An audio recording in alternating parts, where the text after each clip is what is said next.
was the hardest thing they were doing to you guys on defense? I think the hardest thing is they just had those rush-ins running straight up the field, and then they would rat out their linebackers. So usually when you rush guys up the field like that and you step up in the pocket, you guys got guys coming in windows, or maybe you can scramble or whatever, but they did a good job spying and ratting out their linebackers. And, I mean, their defensive line and linebackers are really talented, so they put us in some tough positions tonight. You guys were able to come up with some big plays, particularly early in the game, but some long runs and some big plays to set up scores.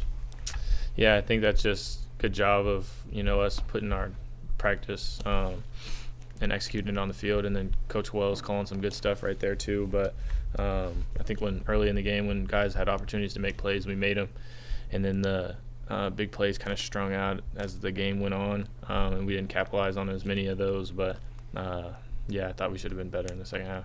Can you remember a game where you guys dropped as many balls or as many fumbles? I mean, not as many.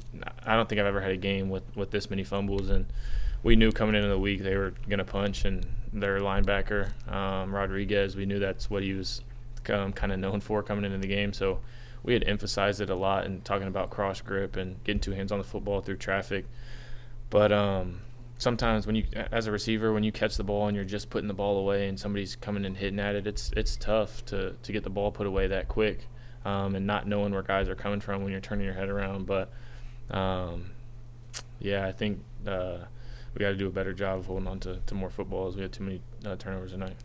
How great a feeling was it on that first long run that sets up the score that you went backside on?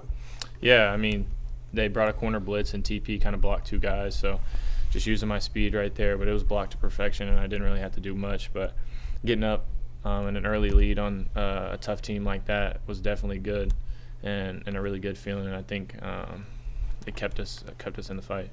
What was it in the fourth quarter? You guys got to a 9-point game, and then it kind of slipped away. Was there something that went differently in the rest of that quarter?